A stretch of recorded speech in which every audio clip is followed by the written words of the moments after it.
lovelies, and welcome back to this channel. If you're new here, my name is Belinda Strana. Thank you so much for all the love and support. Don't forget to please subscribe to this channel, turn on notifications so that anytime I upload a video, you will be the first person to be notified. And to my returning subscribers, to those who that share my videos, leave commentaries, and also educate each and every one of us, you guys are the real MVP. Alright, lovelies, let's dive into this. So, lovelies, I came across this video on my For You page on TikTok, and I thought to share with you guys. Well, a lot of people are actually thinking of what to do, because of this upcoming election. People are getting so confused of who to who not to vote. And this, Palestinian or Arab man, came out to spill so many things that got people thinking. And I was just able to put up some of those stitches. I'm just going to roll the clip as well as the stitches I was able to put together. Please leave me your own thoughts in the comment section of what you think of this video. Alright, lovelies, let's dive into it. How risky is it that you could lose the election?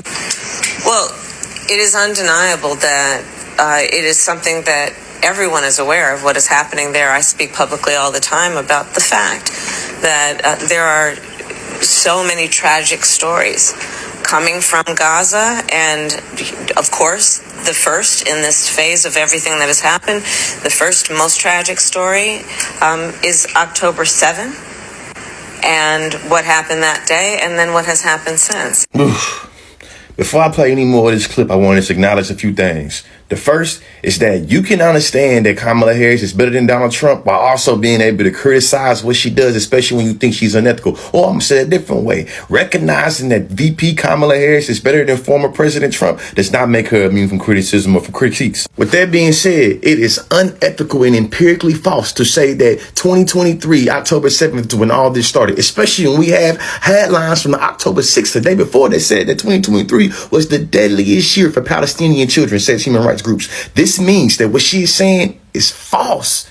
2023 was already seeing record high numbers happening to children before October 7th, and this is what Israel was doing. I'm going to let this clip finish, but this is very important context that's pointing out from the jump. October 7th, and what happened that day, and then what has happened since. And I think what's critically important as we look at this moment is, one, acknowledging the tragedy of what has happened in Gaza in terms of the extraordinary number of innocent Palestinians who have been killed, and taking that seriously and speaking truth about that. In addition, of course, to what I said about what happened on October 7th in terms of 1,200 innocent Israelis being slaughtered, women being horribly raped. And then fast forwarding to today with the killing of Sinwar, this creates an opening that I believe we must take full advantage of to dedicate ourselves to ending this war and bringing the hostages home. But it's not working so far.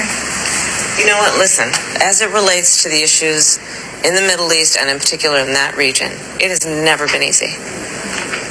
But that doesn't mean we give up, okay? It is always going to be difficult. It does not mean we give up. We can't give up. And there's a lot to unpackage in that video, but let's start with this hostage rhetoric. I understand her as saying, insofar that Israel has not returned their hostages, they are able to do what they want to do until they get their hostages. But here's the thing. The longest running newspaper in Israel just confirmed that Netanyahu has actively blocked every hostage deal since October 7th. Meanwhile, Netanyahu is openly planning to annex Gaza. We got the receipts right here. New evidence reveals that Netanyahu's relentless efforts to block hostage deal, while literally talking about, hey, return all hostages. This article was published in Israel, and it's talking about the annexation of Israeli settlements in Gaza. Not only we had this right here, remember what Tim Walz said during this debate against J.D. Vance. Let's keep in mind where this started. October 7th, Hamas terrorists massacred over 1,400 Israelis and took prisoners. Israel's ability to be able to defend itself is absolutely fundamental. Getting its hostages back, fundamental, and ending the humanitarian crisis in Gaza. But the expansion of Israel and its proxies is an absolute fundamental necessity for the United States to have the steady leadership there. You saw it experienced today, where along with our Israeli partners and our coalition, able to stop the incoming attack. Notice how J.D. Vance said 1,400 and Kamala Harris is saying 1,200. Notice how when they talk about Palestinians, they talk about like they got hit by a hurricane or something like that, and not as if the people that they say have the right to defend themselves is not doing everything in the name of defending themselves. When they tell you about how many Israelis, 1,200 or 1,400, here's why it's hard to establish a death toll when it comes to the body count that's happening in Gaza. They all under the rubble still. We've been saying 40,000 now for a couple of months, and we know they ain't stopped attacking them. It's a conflict in the Palestinian numbers. They saying that the toll was over 40,000. This article right here is from August. 2024 is starting to look a lot like 1968, and that scares me. Do you remember what happened to Humphrey? An unpopular president finds his path to re-election unattainable.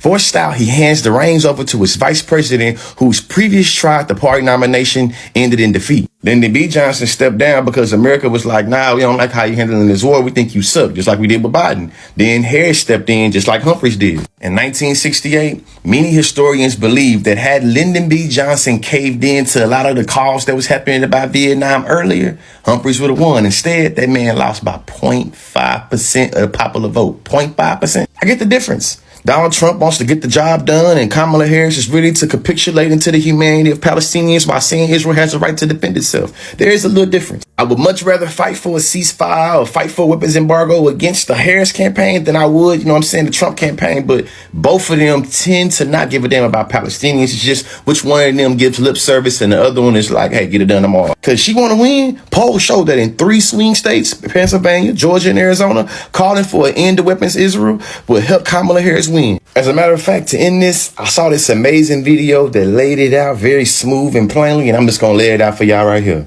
Madam Vice President, if you're watching, there's something I need to say to you. The polls aren't looking great for you right now. It's neck and neck in the swing states, and if you lose the election, Democrats are already getting ready to blame this or that minority community. Some are already pointing fingers at Muslim and Arab voters who aren't, of course, fans of yours right now because of Gaza. So please hear me out when I say 3 things to you about all of this. First, if you're going to blame a group of voters for a defeat next month, blame white people. It wasn't just white men, but white women who helped elect Trump last time around in 2016. In fact, no Democratic presidential nominee has won a majority of the white vote since LBJ. Not Bill Clinton, not Joe Biden, and you won't either. The truth is that Muslim and Arab voters and black men and Latinos, all of the different ethnic groups who we are constantly told are deserting the Democrats, will still end up voting for you over Trump at higher rates than white people, especially white men. So don't blame the Muslims or the Arabs or the non-white folks if you lose. Number 2, you really shouldn't blame any voters if you lose, because politicians like yourself need to take responsibility for earning their votes, our votes. You, like every other candidate for president, don't have the right to anyone's vote. You have to make the case. And number 3, Muslim and Arab voters would vote for you, like they did for Joe Biden last time round, if you gave them a good reason to, especially on Gaza, the issue that most Muslim voters have declared their priority, and that you and Biden have failed them on. And yet, again and again, you have not just not courted the Muslim American vote and the Arab American vote in a key swing state like Michigan, for example, you have actively spurned it. You could have met with the uncommitted movement, which you said you would do back in August, but you never have. Not once. Even though uncommitted represents 700,000 Democratic Party voters nationwide, including over 100,000 in Michigan, where, remember, Hillary Clinton lost to Trump by less than 12,000 votes. You could have had a Palestinian voice at the DNC speaking on stage, but you refused. Ruha Rahman, a Palestinian Muslim woman in a headscarf, in a hijab, an elected Democratic state lawmaker from the crucial swing state of Georgia, was ready to endorse you in primetime, but you didn't give her a chance. You could have said that as a prosecutor, when you're president, you'll enforce the law, both our own Leahy law and international humanitarian law, but you haven't, even though the polls consistently show a majority of Americans want conditions put on arms sales to Israel. You could have said, when asked on The View, that you would have done some things differently to Joe Biden over the last 4 years. But no, you said you would have done nothing at all differently. You could have mentioned Lebanese civilian casualties in your statement on the Israeli killing of the leader of Hezbollah, but you didn't say a word about civilian casualties. It's almost like you're trying to lose Michigan. It's almost like you're pushing people there into the arms of Jill Stein and the Green Party. Look, don't get me wrong, and don't shoot the messenger. I happen to think Trump is an existential danger to Muslims, Arabs, Palestinians, to American democracy, to our climate. I happen to think he'll be much worse on Gaza than you'll be, or Joe Biden has been, though the bar is so low. And I know that Netanyahu and Ben-Gvir want Trump and not you as president come January. But just saying Trump, Trump, Trump is not enough for most people. The reality is that most people, Muslims included, don't just want to vote against something. They want to vote for something. They want to vote for you if you can show them that you are different to Biden, that you are much better than Trump, not just by claiming to be working around the clock for a ceasefire, but showing you have an actual plan backed with actual US leverage to stop the killing. That you recognize Palestinian humanity, not just through words, but through deeds. So, Madam Vice President, if you lose Michigan on November the 5th and you lose the race, if the country wakes up to another nightmare Trump presidency, don't you or the Democrats dare blame the Muslims for that. No, you can blame yourself for not changing course, for not listening to advice, for not heeding the polls on this issue, for not even trying to use the power you undeniably have to stop a genocide. There's still time. Inauguration day. You know, I have this love-hate relationship with Mehdi Hasan. On one hand, I really like him because he's smart. He knows how to do a good interview. He knows how to ask all the right questions. He's a stellar journalist. But like lately, it's like I've had to I'm sure I'm not the only one that feels like this about him. But like lately, I've had to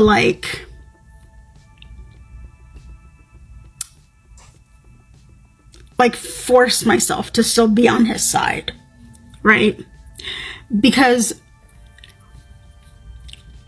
any non-biased, skilled journalist will tell you what those of us who have awakened to this new reality would be telling you, that voting for either one of these two candidates will do absolutely no good for this country and absolutely no good for our standing in the rest of this world either. So he's not telling you not to vote for Kamala, but he is telling you to vote for Kamala. Because he wants you to believe that if you vote for Donald Trump, well, that's the end. There's fascism, there's Project 2025, there's all kinds of bamboozle and tomfoolery. But the reality is that that same thing exists if the other side wins as well. Because just like I had said on some of my previous posts, there is no difference. Everyone on the left is like, we have to, this is strategic because we have to keep Donald Trump out of there because of blah, blah, blah. But keeping Kamala in there, how is that strategic?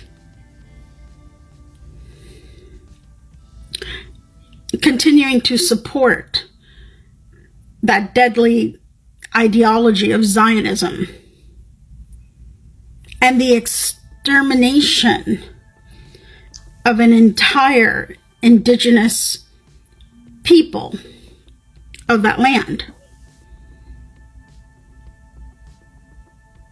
And voting for Donald Trump is exactly the same.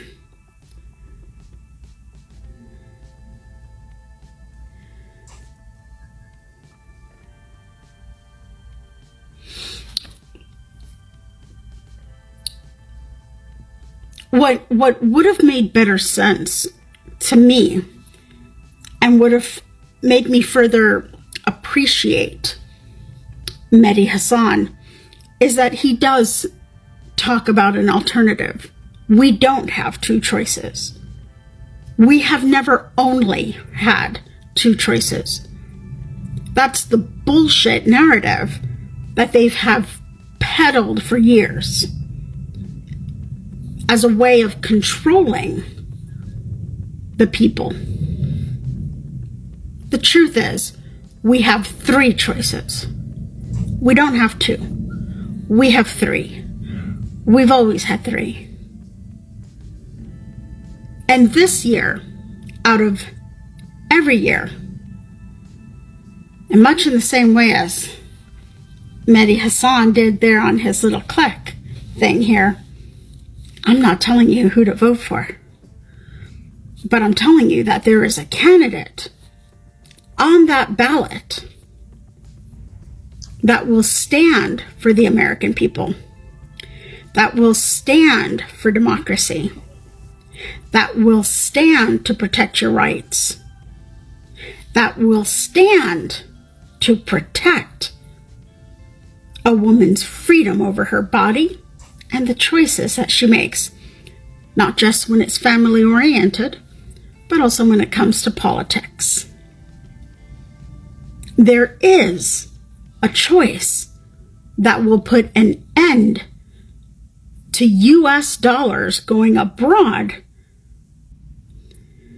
to pay for the extermination of an entire indigenous community to the area. There is a choice. And it does not just apply to the presidential aspect of it all. This is the first year that me, myself, and there is not a single 2-party person that I voted for this year, because I want it all redone.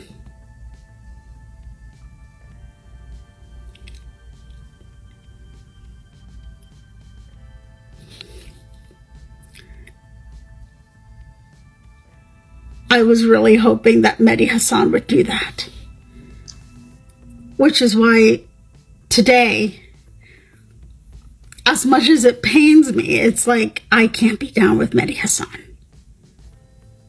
If what you're going to peddle is false tales and uphold to those false narratives, you're not a biased journalist. You're just repeating what they tell you. Enjoy your weekend, everybody.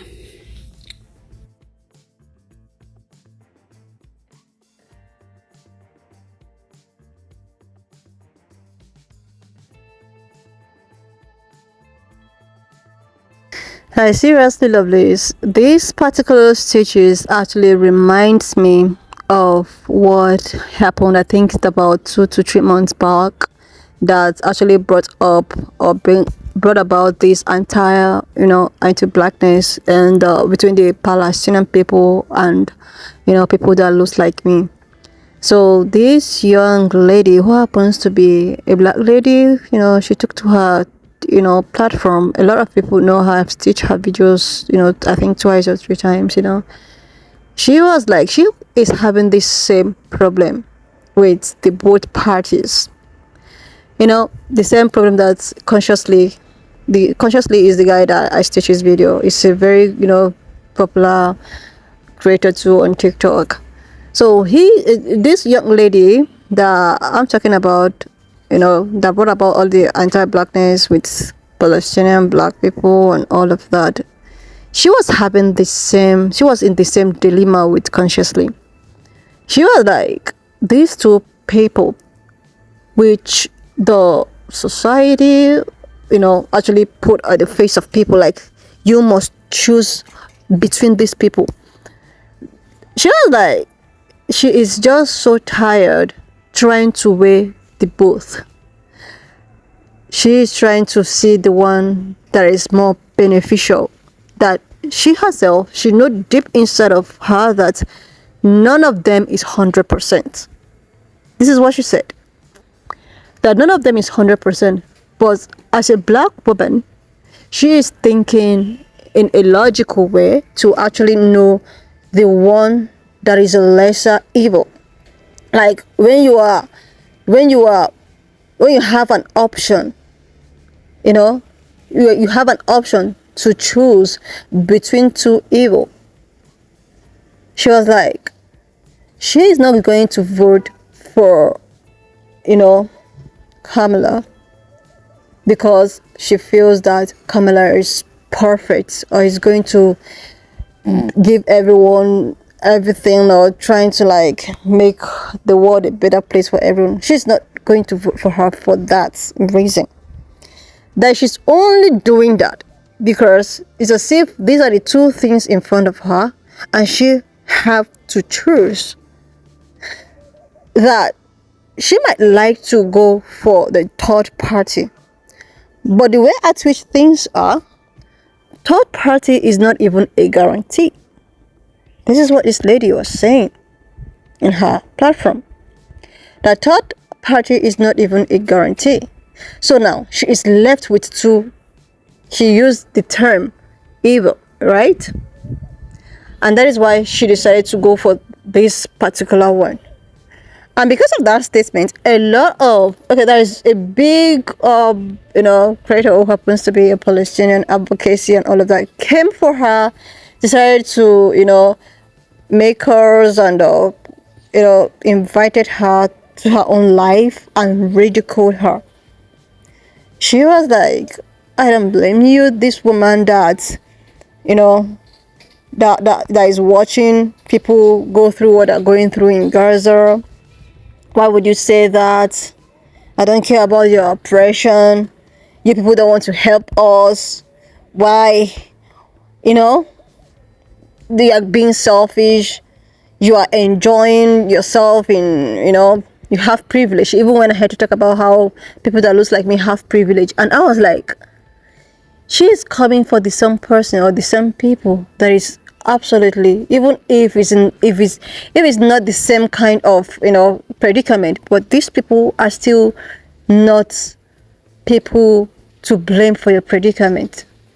Like every other person, you are blaming this person, but instead of you to blame the people, the real people, So because of this back and forth, a lot of people started stitching the video, creating the anti-blackness. That is how everybody gets to know that, there is a problem between power people and people that looks like me and all of that.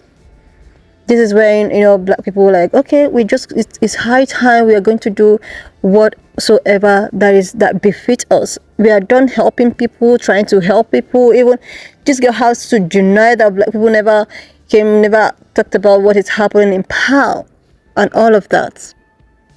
And it actually gave room to a lot of, people that looks like me to turn their back and, focus more on themselves and how they are going to benefit.